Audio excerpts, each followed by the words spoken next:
Hey up! So I'm pretty excited today. I was supposed to be going for a ride, but as you can see, chucking it down yet again. And I would have gone for a ride maybe if I had the right kind of gear, because it's not cold and stuff. And the reason I'm excited today is because this is the first time that I'm going to be going buying cycling specific clothing.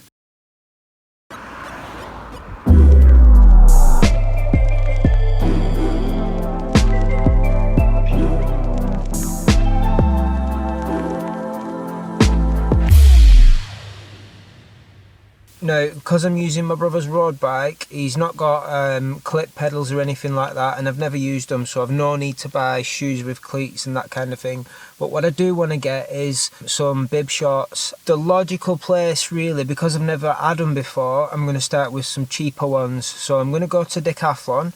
Also, because I'm keeping things cheap, I've got kind of like an Under Armour top already that wicks moisture, so I'm used to wearing that, and I can wear a t-shirt over the top, so it's not an issue. The shorts and the bib is mainly the right thing that I need, because I can't do long riding at the moment without things getting kind of sore, if you know what I mean. The other thing that I want to get today is a road helmet. Never had a road helmet, never wanted one, always thought they looked kind of like a bit goony. But a couple of weeks ago, me and Nick went on a ride up to the Lake District. I can't remember where it was now, Peak District, sorry. He ended up slipping while he was jumping up a curb, and his head went right into a bush, but it was about that far off, smashing his head open, and he ended up with like a cut all up here and one there, and his head was bleeding and stuff, and it was so close to him pretty much destroying his brain that we spoke to each other after that, and we both made a promise that we were both going to get helmets, and no matter how stupid they looked, we were going to wear them on proper rides. And because I'm doing a lot of road riding now, it kind of seems to make sense. So away we go today, Decathlon, Evans Cycles, and then maybe later, even if it's still raining, I might go out for a little spin, so stay tuned.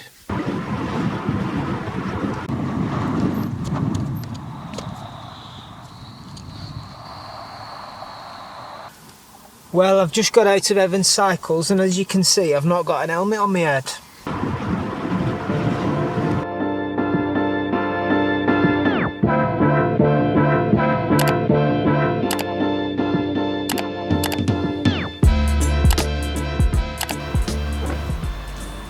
So I'm back from my day of shopping, and it didn't quite go to plan. So I went into Evans and they didn't have anything in. I settled on something by Abus, they're the same people who made padlocks, and it was a nice commuter helmet with a little LED on the back that you could press in, and it had like a rain cover that you could pull out of it and everything. It seemed lightweight and it fitted well. They had it in grey on the shelf for 55. So I thought the black one would be the same price. It turned out that it was the newer model and they were charging 100 quid for it, so I didn't get that. I ended up going to Decathlon next, and they didn't have anything there, all sold out because everyone's getting into cycling recently. They only had kids' helmets left, and the bib shorts that I looked at were really flimsy and there was hardly any padding in them, and I thought I just want to get something that I know is going to be decent. So then I went to, where did I go to last? Halfords. And Halfords had a few things on display, some quite nice helmets by a company called Laser. Laser also make motorcycle products, so I'm familiar with them as well. And they only had a few helmets in stock, their own brand ones on the shelf, but the ones on display, they'd all had the linings ripped out of them just so they could be attached to the shelves, so I couldn't buy any of those. So anyway, long story short, I came home, and a couple of clicks later, I ordered the original Specialized helmet in black that I wanted. I knew I was a size medium because I'd tried it on in yellow, really good fit. And I ordered some bib shorts that I read a few reviews of, the nuke proof bib shorts with storage pockets. And I thought that'd be pretty good because then I can wear them underneath different things. I still get the pad, but you do get pockets with them as well, pockets on the back and on the sides. I'll show you them in a bit. They've come today, and I've already been out for a little test ride on, but I want to give my first impressions really and show you actually what I got. So here they are,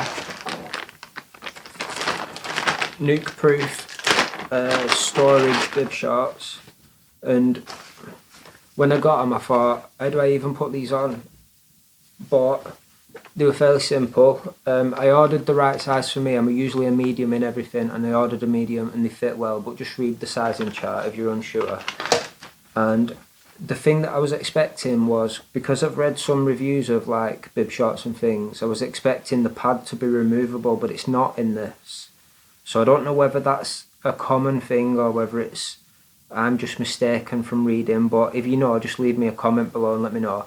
But it's comfy, really comfy. The padding is kind of like the same shape as what your seat is.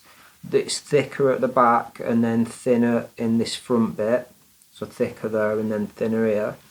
And it works really good. I've been on the bike and it makes a massive difference to your comfort on the seat.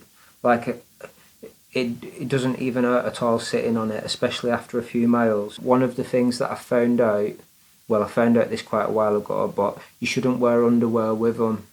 But on this occasion, because they're new and I'm not sure whether they've ever been like sent out to someone and returned before, I've not washed them yet. I will try it without underwear when I wash them, but for this occasion I just went out with boxers on, tight boxers, and it was pretty good. One thing that I had to readjust when I was out riding was if you're a guy and you usually dress kind of like swinging, then you might want to like pull it up a bit, if you know what I'm on about, so that it's out of the way, and the shorts hold it out of the way, and it's a lot more comfortable because you're not sat on your own. So that's a good tip. And then these particular shorts, they're storage bib shorts, so they've got a pocket on the back that runs down the back and it lifts up at the back as well, so you can wear baggy shorts underneath these. The like Nuke Proof are like a mountain bike brand as well, so these are good for wearing under baggy and mountain bike shorts. And the things on the legs, the bit where it grips you, it's kind of like a rubbery material and it stays in place and it's comfortable, so that's good. I like the branding on them, and they've got little side pockets as well that you can put like your e-cig in and your phone or any pocket tools or anything, so that's good as well. Really happy with those. They cost me 60 quid and I think they're an ideal step into like getting a bit more serious about road cycling, so I'm happy I bought those. Also, this is the helmet, Specialized. It's called a Specialized Align 2 MIPS helmet. MIPS means that it's got that extra protection of like impact from all sides for your brain. Really lightweight, as I was expecting. It's got the dial on the back to adjust how tight it is. It fits really well. I've got a medium and I measured my head in Alfred's with the tape as well, just to make sure. And also I tried this on in the shop in yellow, so I was sure that it would fit nice.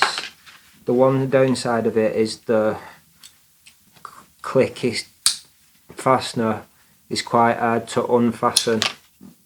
So this, combined with my Under Armour top that I already had, like a thermal wicking top, and a t-shirt over the top of that, bib shorts on, some socks pulled up and my flat trainers, it was kind of ideal. Like, made a massive difference to my ride and to the feeling and the comfort of it, and I felt like I could go for a lot longer than usual. I think the downside of what I've got already at this point is the flat shoes that I was wearing are quite flexible. Let me grab them.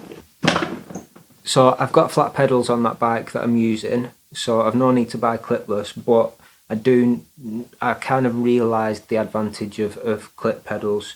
This is what I went out in today. Vans, just regular, quite bendy, and they're quite spacious as well. These, they don't fit me that tight, and I noticed a considerable change in the power that I could put down and the way that my foot was flopping about. Even though it was staying in the right position because I've been concentrating on that recently, it was just way too floppy. These that I'm used to riding in, standard Adidas trainers, running shoes, still floppy, but they're a bit firmer and they fit a lot more snug, and these I felt like I could put more power down, but they don't match my outfit, so I couldn't wear these. So I think the next step is sorting out some footwear. I don't know if I'll get clip pedals, but I might just get flat shoes that are meant for cycling, so they're a lot stronger base and I can put that power down. So that's it. I hope you like my insight into my first buying cycling specific gear video, and I hope to get some more stuff and show it off in future, and we'll take you on some rides. See you next time.